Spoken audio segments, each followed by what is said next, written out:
industry of stock investing and equities trading with over 40 years of experience, dealing with multiple global markets, namely from US, from China, Japan, Indonesia, and of course, the emerging and the strongest market coming out is the Philippines. Yun po yung ating country. So we are one of the strongest emerging markets today. All right? So in 1986, he actually founded Citi Securities Inc. It's a small brokerage firm that focused on understanding and experimenting with different techniques to successfully trade stocks.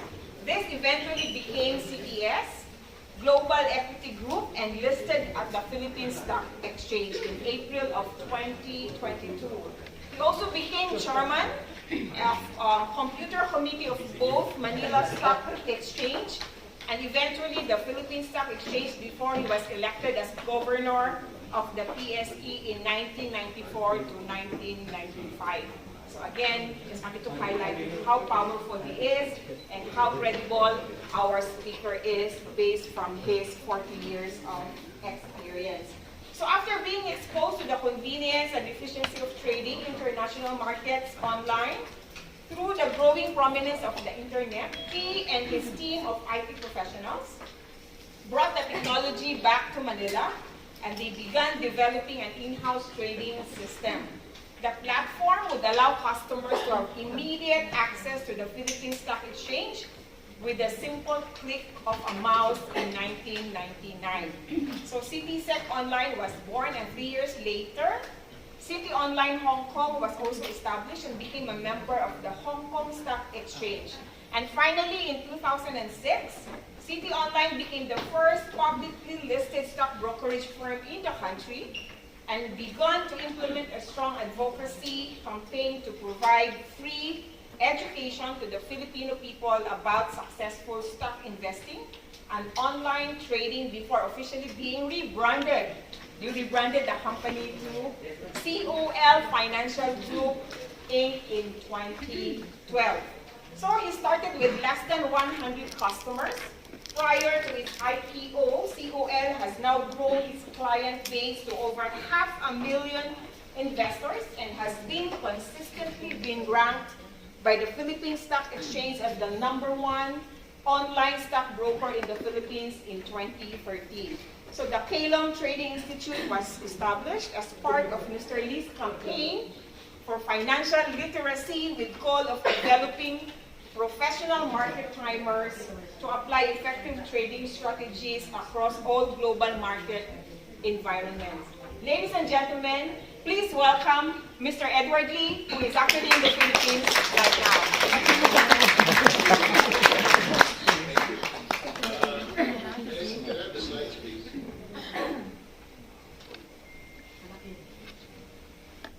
Hello, Mr. Edward, can you hear us?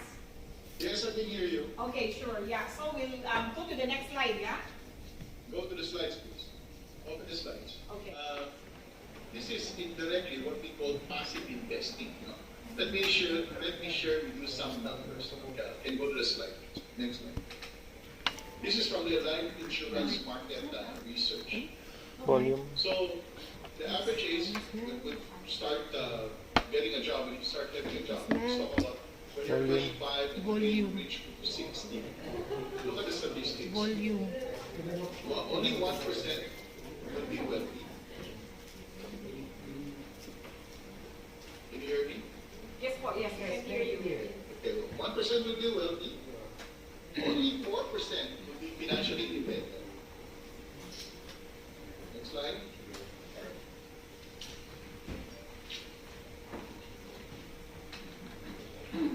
Alright. 5%, the next slide, 5% will need to work.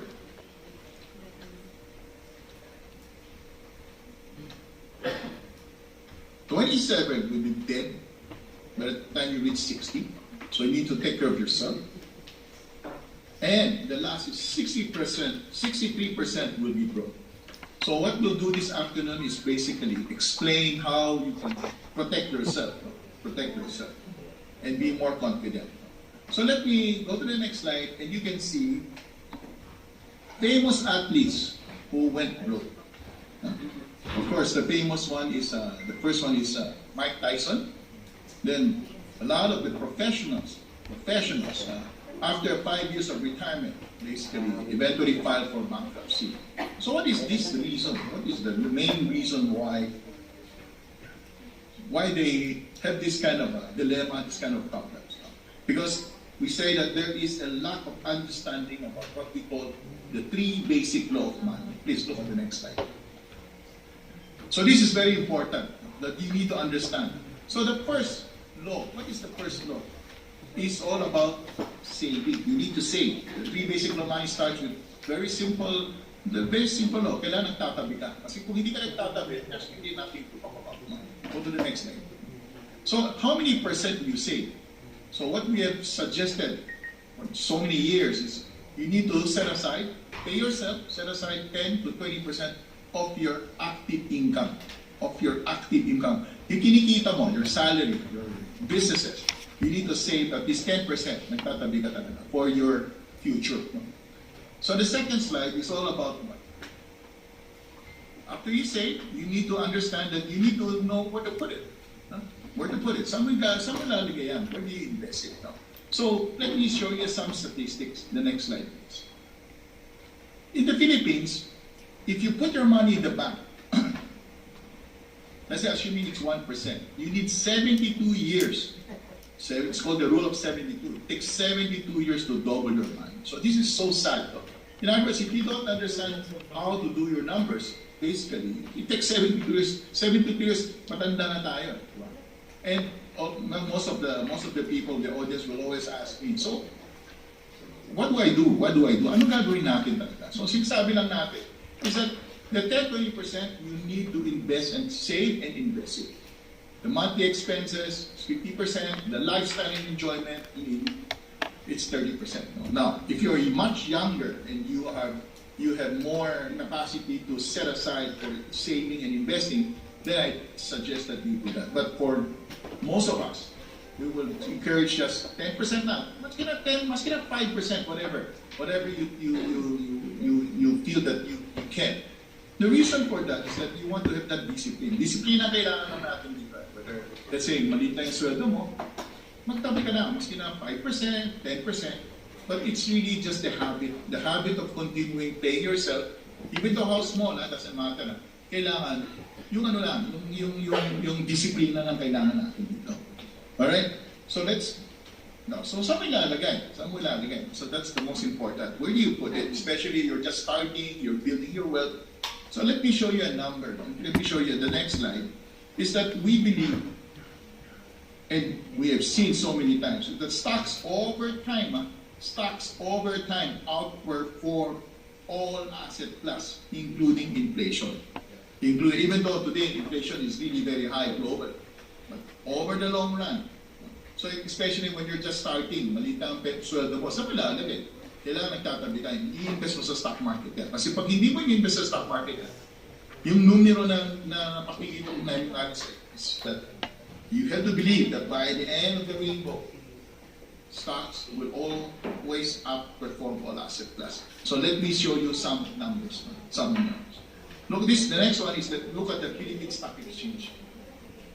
Next slide, please. In the 1980s, 6 coup d'etat. Then we had the financial crisis. Then we had the subprime. Then we had the COVID pandemic that appears. Today, yes, for the last 10 years, you tell me the Philippines did not go up. But look at it, from overall 10, 20, 30 years, stocks still outperform all asset class. Look at the next slide. In the US, it's the same thing. Tuloy-tuloy yan. That's what they call the Great American Tailwinds. Look at the stock market. Even though the market has gone down 20-30% the last this year to date alone, the market is still way above all about the index itself. So, in other words, what we're saying is that if you're building wealth, umpisa ka lang, ito lang gagawin mo. Don't overthink. Simple lang. Basically, build your portfolio by investing in the stock market. So, what we do is very simple. Invest in the For example, is the most, let's say, I always ask them, what is your favorite bank? Anong banko anong banko yung hinuhulugan mo ng pera, deposit ng pera? Of course, the biggest bank in the Philippines is BDO. If you look at the next slide. So simple lang, no? If you invest BDO $1 million in 2002, by the end year to date, right now, it's about 16 million based on a 12% compounded rate of return. No? These are real numbers. These are real numbers. Can you imagine when you invest in BDO, it's the chairwoman basically working for you. In other words, marketing, that the company works for you. You have to remember that kailangan yung banko nagtatrabaho sa when you give your money to the if you put your money in the bank, you deposit ka, you get less than 1%. But if you invest in the bank that basically in working for you, siya nagtatrabaho para sa iyo. So your compounded rate of return is about 12%. The next bank which we are recommending always is BPI, for example. No? So it's the same thing with BPI, invest in the top 2, top 3 banks in the Philippines. Next slide. You would see that BPI is the same. With $1 million in 2002, with $1 million, 6 million by I think June of 2022, 6 million. So compounded rate of return is still the same, 10%. No? But if you think about it, no? If you started early, let's say for example, look at the next slide. If you invest in 1990 $1 million pesos, today it's worth 72 million pesos. So in other words, it's compounded rate of return of 14%. So what does it mean? It's not timing the market, it's how long you are in the market. So it's time in the market what will give you your yield. No? So that's one of the reasons why we always tell people, huwag ka na mag-isip. Ito na, go just invest in the top 2, top 3 banks in the Philippines and let them work for you. What is most important is that they are also paying you a dividend, cash dividend. That cash dividend should be reinvested. So in other words, pag binigay ka ng cash dividend, huwag mong gastusin. No? The reason is simple, because that's the next slide. No? Is that you have to answer where are you going to get your money? Saan mo kung ito pera mo? No? And what we did was from the book of Money Masters the Game by Tony Robbins. Ito yung sinasabi nila na latte factor. A metaphor for all those small purchases that we don't even consider. Things we wind up wasting our money on without or even realizing. So ito yung sinasabi natin, this is what we're telling people. Let's say for example, if in our office downstairs, 10 to 15 pesos. So look at the next slide. Please understand this. By saving 200 pesos a day lang, 200 pesos a day, in a month, that's 6,000 pesos. In a year, 72,000 pesos. Compounded to 10 years at 10% compounded rate of return, there is no excuse. There is no excuse that you are not a millionaire. You will always have that number. The number is very consistent. This is from the book. No? So in other words, what we're saying is that the discipline is the most important. The discipline is, that's why we're only asked for 10-20% of your active income. Because in excess of that, marami kayong pangailangan. Maybe sometimes you have to set aside for emergency, for your life insurance, for your medical insurance. Right? So these are things that we are only asking for 10 to 20%. And look at that number. It's called passive investing, save, invest, reinvest, and benefit from what we call the miracle of compounding. It's time in the market.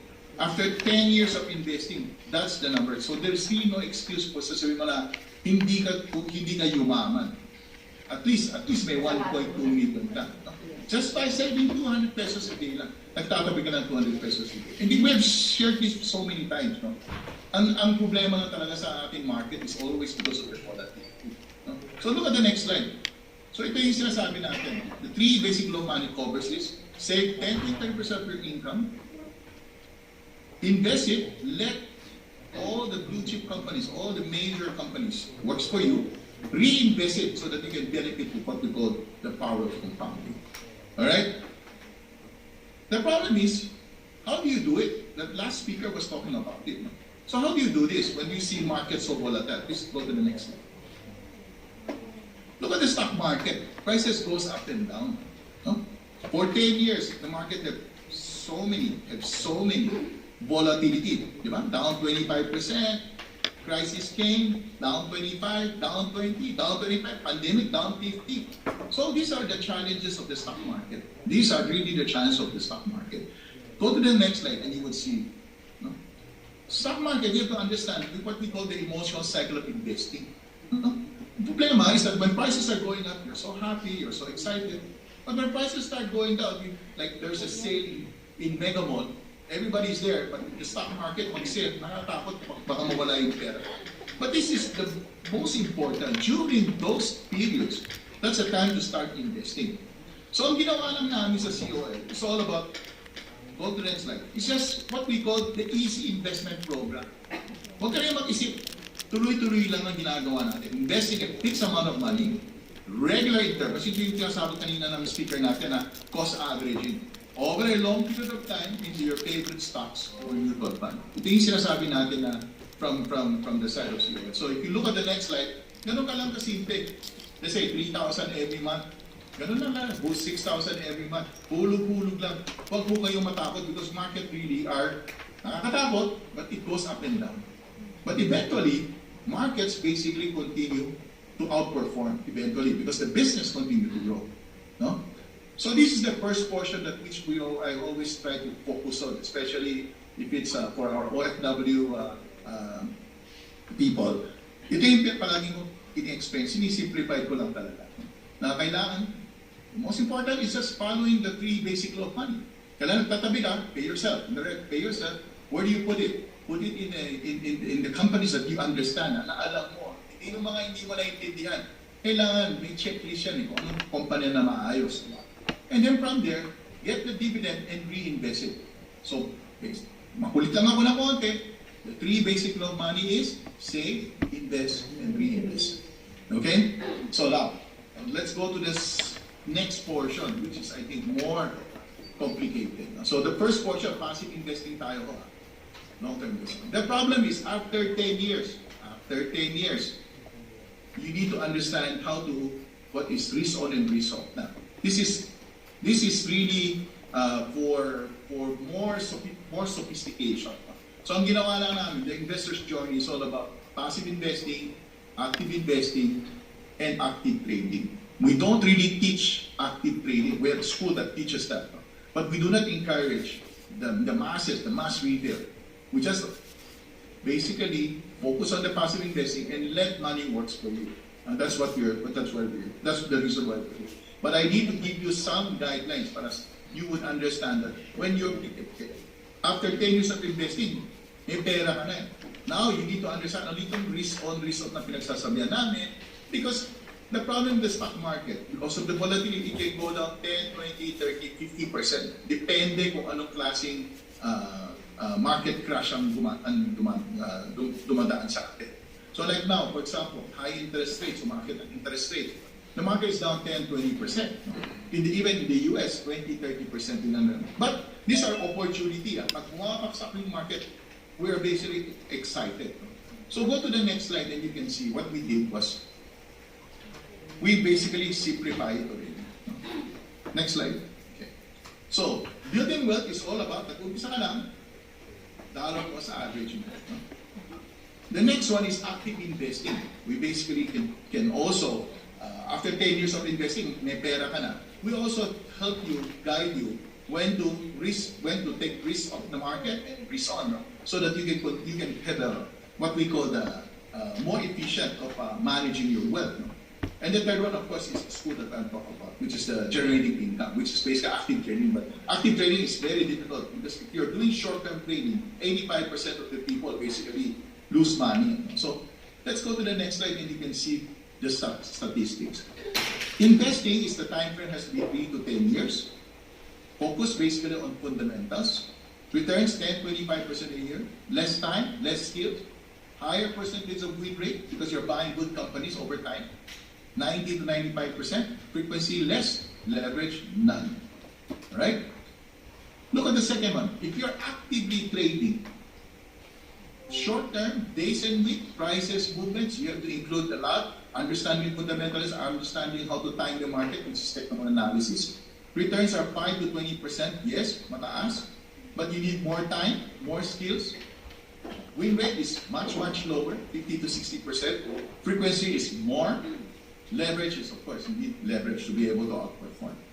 Okay? So please try to understand, investing and trading, totally different. Investing is about buying good companies at reasonable price and let them work for you. Trading is, you need to trade. When you're trading, which is short term, you have to treat it like a business. May mga rule-based yan. We teach ourselves also, but then we really don't encourage people to participate because 85%, because of the volatility, 85% really lose money. Alright, so go to the next slide and let me just explain to you how we look at companies. We buy damaged stocks, not damaged companies.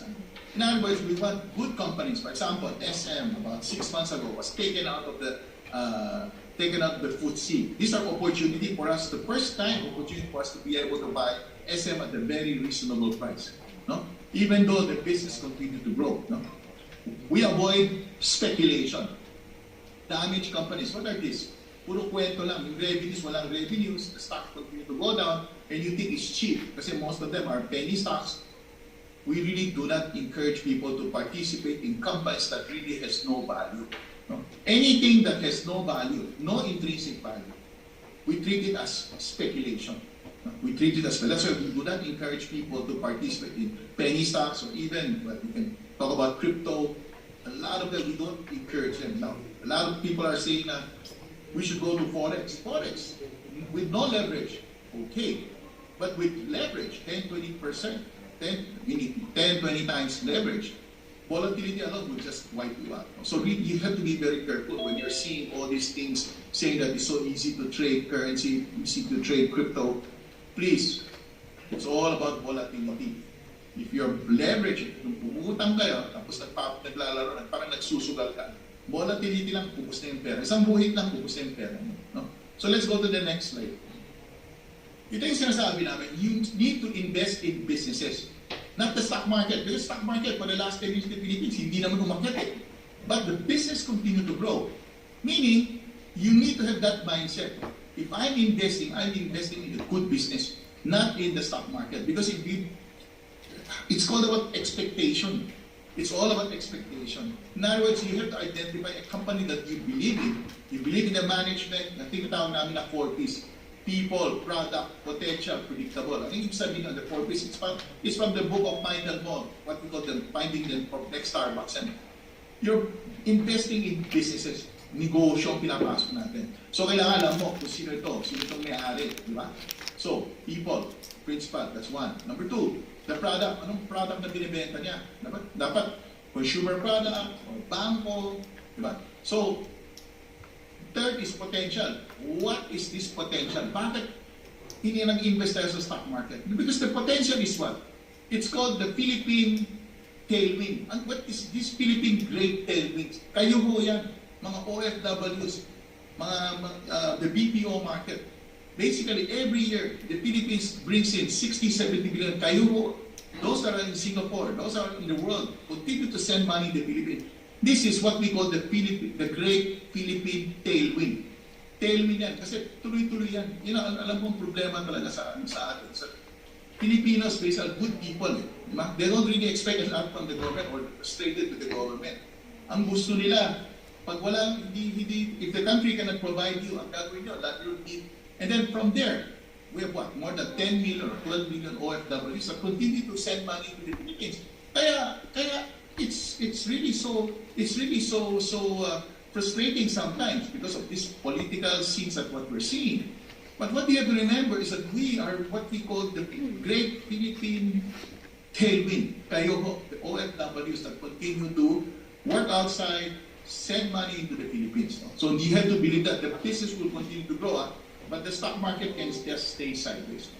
So I'll give you the next slide. No?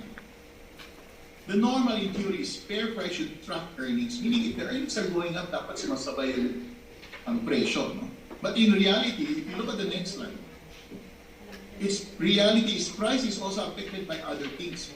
Perception, expectation, emotions. This is the challenge of the stock market. It goes up and down in reality. Diba? Because siyempre, there's a war in Ukraine, or there's going to be a potential war, geopolitical war, let's say in Taiwan. The Americans are basically trying to push for a war between Taiwan and China and Taiwan. So these are things that are happening every day. Matatakot po talaga tayo kasi mag-ingay, no? Di ba? Tapos itong COVID pa, different variants. This is the challenge. No? So when you're looking at the stock market goes up and down, but in reality, business continue to grow. So you need to have that mindset. You're buying a business, you're investing in business. Don't worry too much about the stock market. The stock market goes up and down, but over time, the market will continue to outperform. All right? So let me share with you the next slide.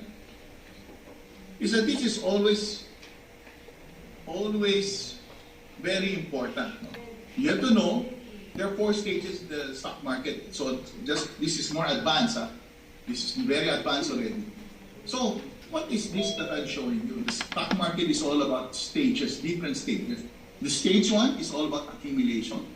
Stage 2 is when earnings are growing, parang bull market. Third stage is what we call distribution. Mahal na, binibenta yung market. And then the last, of course, is declining. After binenta yung market, numbers are coming down. So in other words, distribution, then the declining. There are 4 stages. So if you look at the next slide, in the PSC, where are we today? Are we in stage 1? Are we in stage 2? Are we in stage 3? Or are we in stage 4? And we believe that we are basically the stage 4 is finished, and we believe that we are now in the beginning of stage 1. No? So I hope that this afternoon you basically have at least a slight understanding of what we do. We basically encourage people to invest in businesses in the stock market, save 10-20%, invest in the companies that you know that will last for the next 50-100 years, and reinvest it so that what will happen is that you will not now burden your children. When you grow old, you do not burden your children. You need to take care of yourself. Start doing this 3 basic law of money: save, invest, reinvest, and basically benefit from the power of compounding. In closing, let me share with you a quote that I've always been using.